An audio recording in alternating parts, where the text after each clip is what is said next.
Good evening, ladies and gentlemen. I'm meadsyreplays. Welcome back to the channel. In today's video, we're going to look at the AT-15, a Tier 8 British tank destroyer.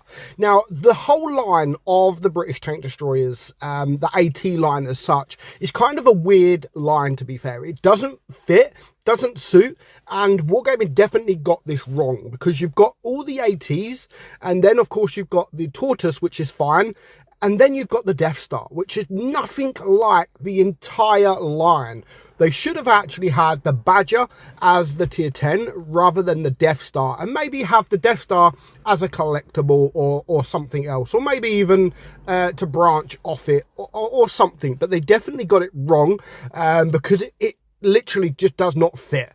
So basically the AT line has always really been known for these big, massive, slow, heavy tanks with a small gun but really good DPM, and they're supposed to be kind of really heavily armored. Now, the only downfall for me with the tanks, and the reason I don't really enjoy playing them, is not because how slow they are. It's mainly because of that armor profile.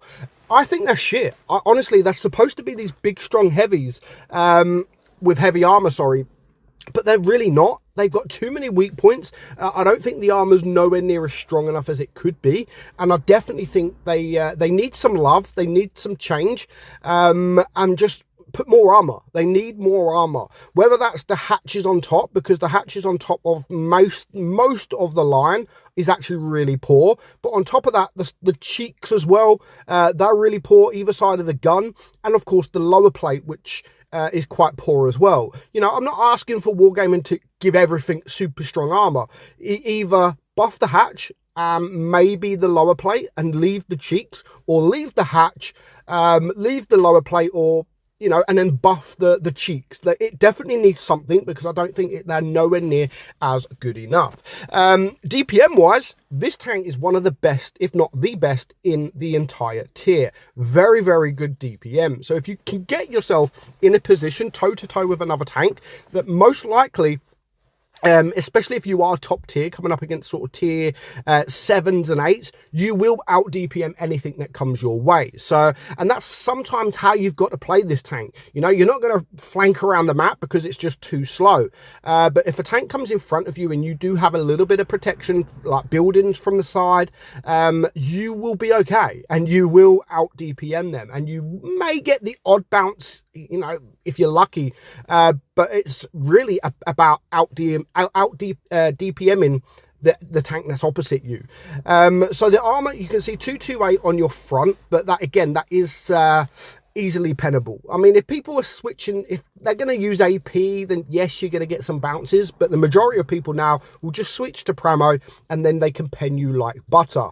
Your DPM, 3,662. That is also with calibrated shells, so you can get that up even more if you run the rammer.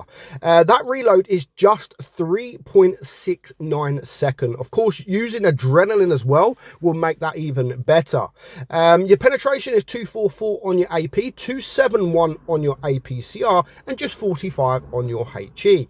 You've got a 225 alpha gun, 190 on your APCR, and 300 on your HE. Your aim time is decent at 3.1, and your gun dispersion is okay as well at 0.308. You do have a 10 degrees of gun depression, and of course a massive top speed of 20 kilometers per hour, and your average speed is also 20. So once you get there, most people just stay at 20. So we are going to get into a game. I mean, it's not the best of games by all means, but I think it's pretty decent, and it does showcase just how good this DPM can actually be. So we are on Castilla, and we are pushing to the right side. So we're just going to go forward just a little bit. And again, the way you need to play this tank, really, if you are in a hold down position, you do need to kind of hide that hatch if you're the best you can. Of course, in this kind of position, I'm not hiding it, but I am kind of at an angle that may make it difficult. And I'm at that distance where it might be difficult for them to be able to get, especially if I am moving as well. But if you go to the enemy and you literally directly face them, then they will be able to penetrate you, especially if they are using gold rounds or premium rounds. So yeah, you can only do so much with the tank, and that's the frustrating thing. It's not like you can go with your mediums or go with your heavies. I wouldn't say it is a tank also to sit at the back of the map either. So it's a very difficult tank to play, and you really have to rely on that DPM. So if you're in a position like this, I would say this is actually a shit position. Even though I'm getting a little bit of damage and I'm not really getting any shots in return to me, I think playing it at distance is shit with this tank, because you can't utilize that DPM. And again, you want to go toe to toe with the enemy. You want to out DPM them, and that's ultimately the best way to play this tank. So I'm just going to wait for the time. I'm going to wait for the time, and then I didn't realize that M3 Yo is going to be there, and then as you can see, I'm going to try and go at an angle just to hide from all the guys around and use the rock in front for a bit of protection. And then of course there is the Scorpion G. Do you know what? I'll give him that shot, because him taking that shot does now mean he's lost most of his hit points. So then I'm going to just push forward. That is all I'm going to do. So there is a tank down, and we've pretty much got that side of the map, and they are pushing around. So they're pushing behind these guys, which is good. So that means I can push a bit further on, because them two guys around there are now going, which are both heavies, they are going to take the attention of some of these guys around here and make them turn. They're going to make them turn. And as I was saying, this Yo has just missed, but you're going to see it in a minute where the reason sort of I hate this tank. And even though I still have 920 block damage, I still think it could be a lot more. And then of course the balls, it comes up, and yeah, thank you for making me lose most of my damage. So I'm just going to wait a minute to see where these guys are, push further forward. And what I'm saying about the hatch, which is very, very annoying, as you can see, this Yo here can't even really see him, and he can still shoot my hatch, because it is it's quite big. It is quite big. So now I'm a one shot. I do have to be very, very careful. Luckily the Bulldog does take care of him, and basically the last 3 tanks remaining are not even looking this way. So we've got 900 block damage. We've actually, because we pushed further forward, we've got almost 2,000 assistant damage as well. And at this point, there is no one to that is looking at me, because of them 2 heavies that did flank around the map. So well done to them, even though they're heavies and it shouldn't be them flanking. They've done a pretty decent job. They have done a pretty decent job. And before you know it, just the Borzik left alive. So we didn't even get 3k there. But again, it's not really, it wasn't about the damage. It was just more to show how I like to play the tank.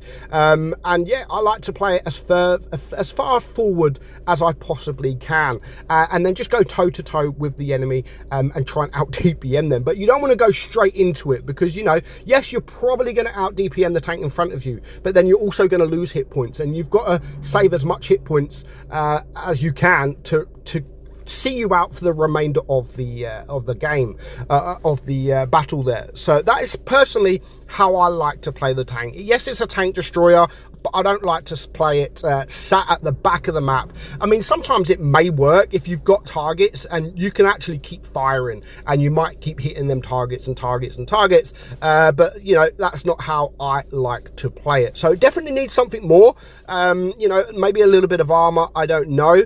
But one thing I do really, really love about the tank is the noble camouflage here. I think the camouflage is actually one of the best in the game, and I like these. I do like these camouflages.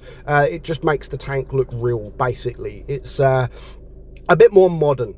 Rather than these fancy camouflages. So that is the AT-15. Let me know what you think of the line. Do you agree? What would you change about this tank? And not just this tank, but the line, because the Tortoise is the same. The Tortoise is a great gun, fantastic gun, but it just has no armor, in my opinion. Let me know in the comments below, guys. I'm meadsy69, and I will catch you all soon. Bye-bye.